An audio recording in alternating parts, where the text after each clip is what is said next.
दोस्तों, RBSC class 12 के हिंदी साहित्य में कविता, नाटक और कहानी की रचना प्रक्रिया एक ऐसा टॉपिक है जहां से आपकी बोर्ड परीक्षा में डायरेक्ट 2 ऑब्जेक्टिव और 2 अति लघुतरात्मक प्रश्न आएंगे, यानी टोटल 4 नंबर के प्रश्न आएंगे। और दोस्तों, अगर आज की इस क्लास में आपने मेरे साथ ये जो इंपॉर्टेंट क्वेश्चंस कर लिए तो इस टॉपिक से कोई आपको टेंशन की आवश्यकता नहीं है, क्योंकि ये प्रश्न ऐसे हैं जो डायरेक्ट आपके एग्जाम में छपने वाले हैं। दोस्तों, एक तो ये नया टॉपिक है और पहली बार शामिल हुआ है, तो आप में से बहुत सारे बच्चे कंफ्यूज होंगे कि किस प्रकार के प्रश्न आएंगे। तो आपका कंफ्यूजन बिल्कुल दूर होने वाला है अगर आपने इस क्लास को कंप्लीटली मेरे साथ देख लिया। देखो, प्रश्न ऑब्जेक्टिव टाइप के भी हैं और अति लघुतरात्मक भी हैं। और पहला प्रश्न आपके सामने देखो क्या लिखा हुआ है कि मानव इतिहास के साथ ही किस साहित्यिक विधा का जन्म माना जाता है। अगर आप प्रश्न पढ़ोगे तो सारे ऑप्शन आपको सही लगेंगे, नाटक, कविता, कहानी, उपन्यास। लेकिन इसमें से एक आंसर आपको, एक ऑप्शन राइट बताना है जो वास्तव में राइट है। तो दोस्तों, इसका सही आंसर होगा वो है कहानी। क्यों है कहानी? क्योंकि कहानी एक ऐसा टॉपिक है, कहानी एक ऐसी चीज है कि मनुष्य बचपन मतलब प्राचीन काल से, जब से इस पृथ्वी पर आविर्भाव हुआ है, तब से ये कहानी वाला जो कहानी जो है वो चलती है हमेशा। और प्राचीन काल में जब मनुष्य गुफाओं में भी रहता था ना, तो उस समय भी मनुष्य जो है वो एक दूसरे को अपने शिकार की कहानियां सुनाया करता था। इससे दूसरे लोग मोटिवेट होते थे शिकार करने के लिए। मैंने ऐसे शिकार किया और मैंने इतने को मारा और मैंने ऐसे। तो एक कहानी विधा जो एक ऐसी साहित्यिक विधा है दोस्तों, जिसका विकास जो है वो मानव इतिहास के साथ ही हुआ माना जाता है।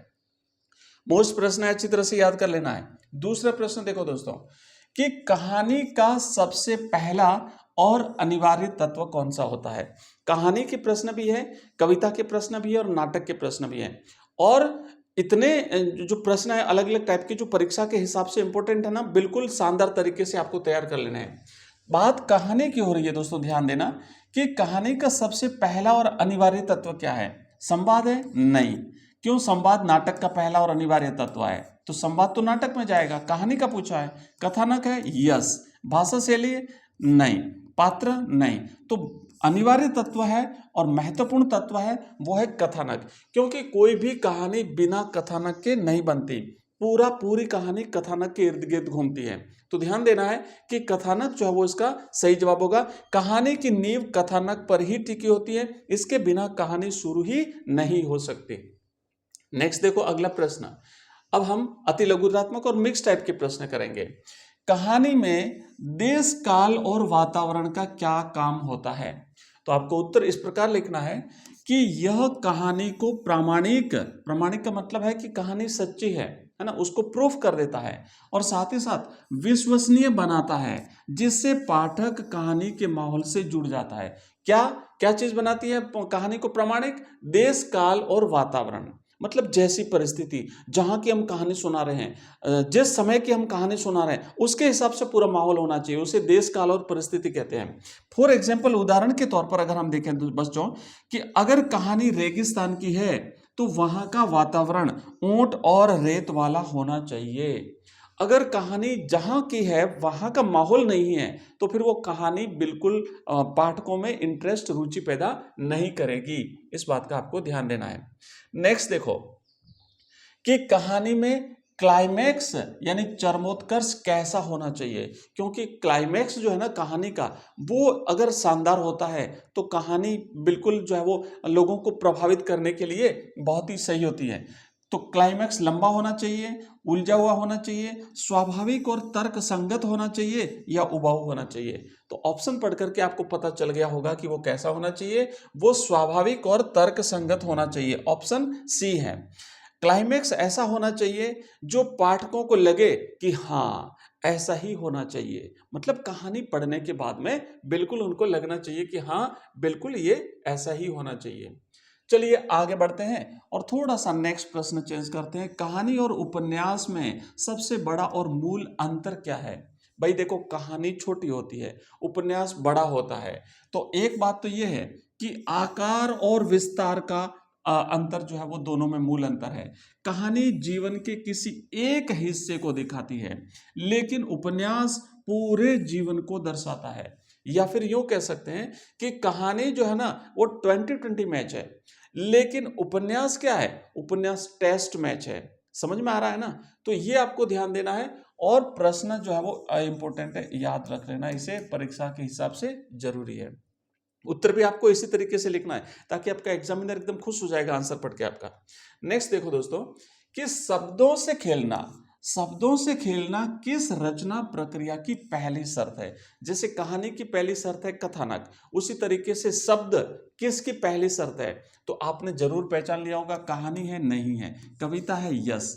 तो कविता की पहली शब्द क्या है? उसका शब्द चयन, शब्दों पर विशेष ध्यान दिया जाता है। बच्चे कविता लिखते समय शब्दों को जोड़कर तुकबंदी करते हैं, यही उनका पहला कदम है। तो कविता का पहला कदम क्या है दोस्तों? कविता का पहला कदम है शब्द।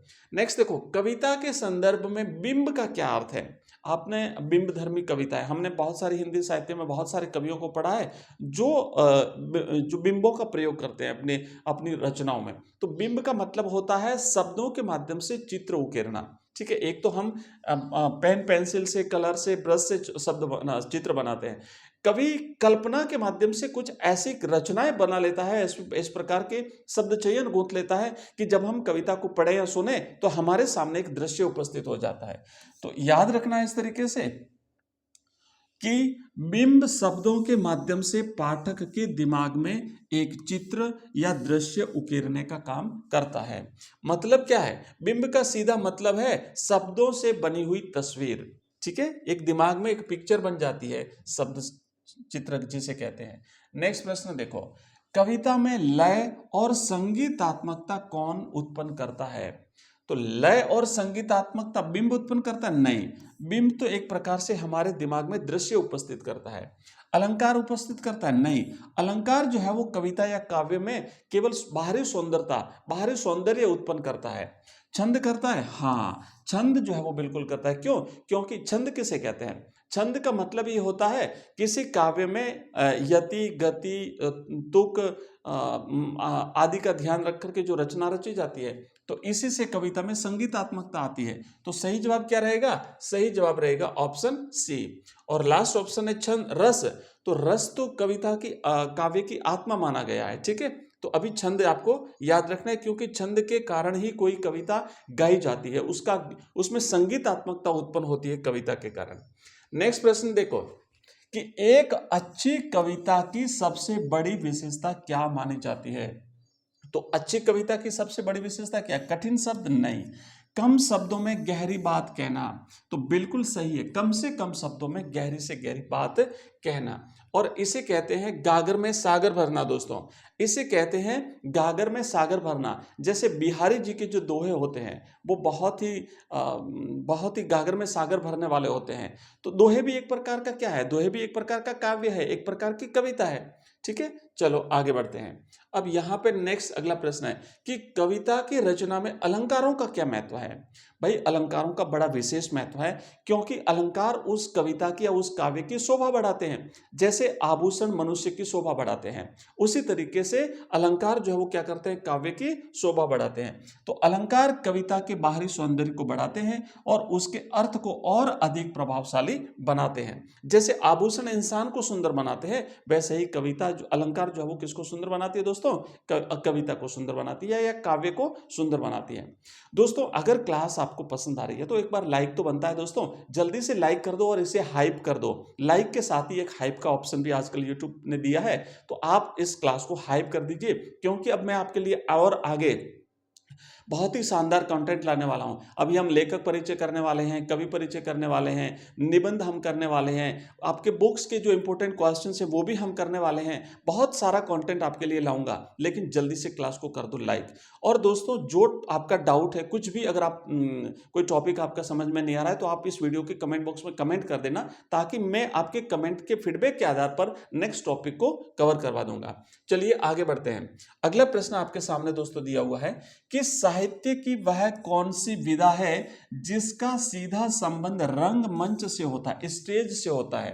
भाई डायरी है? नहीं, डायरी का रंगमंच से कोई लेना देना नहीं है। दूसरा है नाटक। हाँ, नाटक को रंगमंच पर मंचित किया जाता है, नाटक को स्टेज पर क्या किया जाता है, उसका अभिनय किया जाता है। तो नाटक के लिए जो दोस्तों है रंगमंच होना बहुत ही जरूरी है। तो सही जवाब क्या हो गया आपका? ऑप्शन बी इसका राइट आंसर हो गया। नेक्स्ट प्रश्न देखो कि साहित्य की, हाँ, नाटक में समय के बंधन का सबसे सीधा असर किस पर पड़ता है? ध्यान देना, नाटक में समय बहुत ही इंपॉर्टेंट चीज होती है, क्योंकि नाटक वैसे भले ही प्राचीन काल से रिलेटेड हो चाहे पुराना हो, लेकिन जब उसको मंच पर मंचित किया जाता है ना, तो उसकी जो समय सीमा होती है उसका विशेष ध्यान रखा जाता है। और साथ ही साथ नाटक में समय का बंधन का सीधा असर किस पर पड़ता है? उसके नाटक के कथानक पर पड़ता है। ठीक है भाई, नाटक को एक निश्चित समय जैसे 2 घंटे में शुरू होकर के खत्म होना होता है, इसलिए कथानक चुस्त होना चाहिए, सुस्त नहीं होना चाहिए, चुस्त होना चाहिए। और दूसरी बात, जैसे अब आप कहोगे ना कथानक, तो कथानक तो मुख्य तत्व होता है कहानी का, पर आखिर नाटक भी तो कहानी पर ही तो आधारित होता है। नाटक भी तो, जब कोई भी नाटक जब बनाया जाता है ना, तो वो किसी न किसी कहानी पर आधारित होता है। ठीक है, चलिए आगे बढ़ते हैं। अगला क्वेश्चन देखो दोस्तों कि नाटक का शरीर किसे कहा जाता है, नाटक की बॉडी किसे कहते हैं? दोस्तों कि एक तो होता है संवाद, जो नाटक में बहुत ही महत्वपूर्ण होता है, और एक होता है वाचिक अभिनय, यानी बोलने का तरीका। संवाद और बोलने का तरीका ये नाटक का शरीर माना जाता है। बिना डायलॉग के नाटक सिर्फ मूक अभिनय बनकर के रह जाएगा, ध्यान देना है। तो इसमें संवाद बहुत ही जरूरी है। अगला प्रश्न क्या है कि नाटक को आगे बढ़ाने और उसमें रोचकता पैदा करने वाला सबसे जरूरी तत्व कौन सा होता है? ऑप्शन एक है द्वंद्व यानी टकराव, दूसरा है मंच सज्जा, मेकअप या शांति। तो नाटक को आगे बढ़ाने और उसमें इंटरेस्ट क्रिएट करना है तो उसमें टकराव होना बहुत ही जरूरी है, पात्रों के बीच में द्वंद्व होना बहुत ही जरूरी है। तो सही आंसर इसका रहेगा दोस्तों ऑप्शन ए। दोस्तों हमने इसका पहला भाग आपको पहले बता दिया था, बहुत ही इंटरेस्टिंग क्वेश्चन के साथ अपलोड कर दिया था। अगर आपको वो क्लास नहीं मिली हो तो इस वीडियो के डिस्क्रिप्शन में लिंक दे दूंगा, या ऊपर आई बटन पे आपको लिंक मिलेगा, वहां से आप पिछला वाला भाग देख सकते हो, और वहां से आगे हमने इसे कंटिन्यू किया है। अगला प्रश्न देखो, नेक्स्ट है कि नाटक के पात्र कैसे होने चाहिए? तो ध्यान देना कि नाटक के पात्र मतलब एक जैसे नहीं होने चाहिए, है ना, टाइप जैसे नहीं होने चाहिए, बल्कि स्वाभाविक, जीवंत और समय के अनुसार विकसित होने चाहिए। ध्यान देना कि पात्र रोबोट नहीं लगे, बल्कि पात्र असली इंसानों जैसे दिखने चाहिए, तो उस नाटक में इंटरेस्ट क्रिएट होता है, उस नाटक में रोचकता बढ़ती है और दर्शक उसे ज्यादा से ज्यादा देखते हैं। नेक्स्ट प्रश्न है कि दृश्य काव्य और श्रव्य काव्य का सबसे बेहतरीन विधा कौन सी है? तो दृश्य जिसमें दिखाई भी देता है, श्रव्य जिसमें सुनाई भी देता है। भाई कहानी केवल श्रव्य है, कविता भी श्रव्य है, लेकिन नाटक जो है ना, नाटक दृश्य भी है और श्रव्य भी है। तो राइट आंसर रहेगा नाटक, कि नाटक को देखा भी जा सकता है और उसके संवादों को सुना भी जा सकता है। अगला क्वेश्चन देखो, कहानी की रचना में संवेदना, सेंसिबिलिटी का क्या काम है? भाई अगर किसी कहानी में संवेदना नहीं है तो वो कहानी नीरस हो जाती है। तो ध्यान देना है, आपको यहाँ पे लिखना है कि संवेदना कवि को बाहरी दुनिया से जोड़ती है। अरे जिसमें संवेदना नहीं है इसे हृदय माना जाता है। भाव को अगर कोई महसूस नहीं कर सकता है तो वो काम का नहीं है। इससे वह दूसरों के दुख दर्द को अपना समझकर कविता में ढाल पाता है। बिना दिल के कविता नहीं लिखी जा सकती, सिर्फ शब्द जोड़े जा सकते हैं। अगर आपने, जैसे कवि होता है, कवि अगर उस चीज से जुड़ेगा नहीं, है ना, उसमें संवेदना नहीं है, तो वो शब्दों को जोड़ करके खाली बना सकता है, लेकिन वो कविता में भाव उत्पन्न नहीं होंगे, उस कविता से जुड़ नहीं पाएगा वो। इसलिए संवेदना बहुत ही जरूरी है कविता में। नेक्स्ट देखो, कविता में मुक्तक छंद से क्या आशय है? दोस्तों मुक्तक छंद का अर्थ यह होता है कि जिस कविता में मात्राओं और वर्णों की गिनती का कोई कठोर नियम न हो उसे मुक्तक छंद कहते हैं। छंद दो प्रकार के होते हैं, एक तो होते हैं बद्ध छंद और एक होते हैं मुक्तक छंद। बद्ध छंद में जो छंदों के नियम होते हैं उनका कड़ाई से पालन किया जाता है, जैसे यति कहाँ आएगी, गति उसकी कैसी रहेगी, मात्रा, वर्ण, तुक आदि सभी का ध्यान रखा जाता है। और बिना इन सभी का ध्यान रखे जो रचना लिखी जाती है वो मुक्तक छंद कहलाती है। और हमारे हिंदी साहित्य में निराला जो है ना, ये निराला जो है ये मुक्तक छंद के प्रवर्तक माने जाते हैं, ध्यान देना। और इनकी निराला जी की भी एक रचना है कुकुर मुत्ता, जो मुक्तक छंद का सर्वश्रेष्ठ उदाहरण है। ये आपको याद रखना। एक बार परीक्षा में प्रश्न पूछा था कि हिंदी साहित्य में मुक्तक छंद के प्रवर्तक कौन माने जाते हैं, तो निराला जी आपको ध्यान देना है। अगला प्रश्न देखो, नेक्स्ट है। नेक्स्ट क्वेश्चन है कि कविता का कथ्य किसे कहते हैं, थीम किसे कहते हैं कविता की। तो कविता जिस मूल विषय या विचार या भावना पर आधारित होती है उसे कविता का कथ्य कहा जाता है। आखिर उसमें क्या चीज बताई गई है, मुख्य संदेश क्या उसका है ना। कथ्य मतलब कविता की आत्मा या उसका मुख्य संदेश, मुख्य मैसेज। तो मुख्य मैसेज होता है वो उसका कथ्य होता है, उसकी थीम होती है। नेक्स्ट है, साहित्य की कौन सी विधा हमेशा वर्तमान काल में ही घटित होती है। बच्चों इंपॉर्टेंट है, प्रश्न बनेगा यहां से, ध्यान रखना। नाटक जो है ना, नाटक भले ही कहानी ऐतिहासिक हो, मतलब नाटक किसी न किसी कहानी पर आधारित होता है, तो वो कहानी भले ही प्राचीन काल की हो, भले ही ऐतिहासिक हो, भले कोई भी हो, लेकिन स्टेज पर वह उसी वक्त वर्तमान में घटित हो रही है। जब स्टेज पर मंचित किया जाता है तो हमें ऐसा लग रहा है जैसे अच्छा अभी वर्तमान में ये सब कुछ हो रहा है हमारे सामने। ठीक है, यह बहुत ही गहरा और बोर्ड का प्रश्न है, इसलिए आप इसे अच्छी तरह से याद कर लीजिएगा। नेक्स्ट है, नाटक में संकलन त्रय का क्या अर्थ है। अच्छी तरह से, 3 यूनिटीज, संकलन त्रय। तो इस नाटक में एक तो समय, स्थान और कार्य, ये संकलन त्रय कहलाता है, कि एकता को संकलन त्रय कहा जाता है। अच्छी तरह से समझ लेना, परीक्षा में आएगा प्रश्न, समय, स्थान और कार्य, इसे संकलन त्रय कहते हैं। 3 शब्द हैं और बोर्ड में आपके 1 नंबर का सवाल बनता है। नाटक के संवादों में कर्मठता से क्या तात्पर्य है। तो संवाद जो होते हैं ना, संवाद ऐसे होने चाहिए जो कहानी को आगे बढ़ाए। मतलब नाटक की जो स्टोरी है, नाटक की जो कहानी है उसको क्या करे, उसको आगे बढ़ाए, ऐसे संवाद होने चाहिए। और पात्रों के बीच में कोई क्रिया प्रतिक्रिया पैदा करे। बाकी फिर नीरस लगेगा, और नीरस लगेगा तो फिर लोग उसे देखेंगे नहीं। संवाद भाषण की तरह नहीं होने चाहिए, बल्कि काम के होने चाहिए, जो लगेगा कि बिल्कुल आगे गति उसकी जो है वो बढ़ रही है। अगला प्रश्न देखो दोस्तों, नाटक के, एक मिनट, किसी भी, हाँ यहां से देखो, नाटक के लिखित रूप में रंगमंचीय निर्देशों का क्या काम होता है। आपने देखा, कभी आपने नाटक पढ़ा हो तो बीच बीच में कोष्टक में कुछ चीजें लिखी हुई होती हैं, तो वो जो बीच में जो निर्देश होते हैं ना, वो कोष्टक में लिखे जाते हैं। और ये निर्देश निर्देशक और अभिनेताओं को मंच की सजावट, उसकी वेशभूषा और उसकी लाइट साउंड समझने में हमेशा मदद करते हैं, इसे ध्यान रखना है।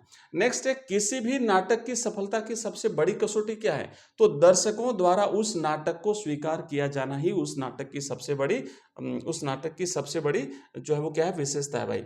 और अगला प्रश्न है कि प्राचीन कहानियों और आधुनिक कहानियों में सबसे बड़ा अंतर क्या है। तो प्राचीन कहानियां उपदेश देने वाली होती थी, जैसे पंचतंत्र की हमारी कहानियां हैं, जहां पशुओं के माध्यम से शिक्षा देने की बात हो रही है। जबकि आधुनिक कहानियां यथार्थवादी और मनोवैज्ञानिक होती हैं। इस बात का ध्यान रखना है। पहले कहानियों में राजा रानी होते थे या फिर पशु होते थे, जैसे कि पंचतंत्र की कहानी। लेकिन वर्तमान की कहानी आम आदमी की होती है, वर्तमान परिस्थितियों से जुड़ करके होती है। कहानी में पात्रों का चरित्र चित्रण करने का सबसे बेहतरीन तरीका क्या है। तो पात्रों के संवादों और उनके कार्यों के माध्यम से उनका चरित्र चित्रण करना। लेखक को खुद नहीं बताना चाहिए कि कौन सा पात्र अच्छा है, कौन सा पात्र बुरा है, बल्कि पात्र के काम ऐसे होने चाहिए कि दर्शक खुद ये तय करे कि कौन सा पात्र अच्छा था और कौन सा बुरा था। कहानी का उद्देश्य क्या होना चाहिए भाई, वह मुख्य विचार या संदेश या जीवन मूल्य जिसे कहानीकार पाठकों के दिमाग तक पहुंचाना चाहता है। ठीक है, क्योंकि कोई हर कहानी हमें कुछ न कुछ सिखाती जरूर है। और दोस्तों लास्ट में आपको बताना है कि समय, स्थान और कार्य, जिसे हमने त्रय नाम दिया था, याद है ना, अभी जस्ट 2 मिनट पहले क्वेश्चन किया था। समय, स्थान और कार्य की एकता को नाटक में क्या कहा जाता है। देख लो, जो जवाब देगा, जो सही जवाब देगा, उसकी तैयारी 100% है, क्योंकि हर चीज को लास्ट तक ध्यान से सुनना पड़ता है। और अगर आप उतावल करते हो, अगर आप टाइम अपना वेस्ट करते हो दोस्तों, तो आपकी तैयारी इसी प्रकार जो है वो थोड़ा सा अगर पिछड़ गए तो फिर आप पिछड़ जाओगे। इसलिए दोस्तों आज के इस क्लास में इतना ही।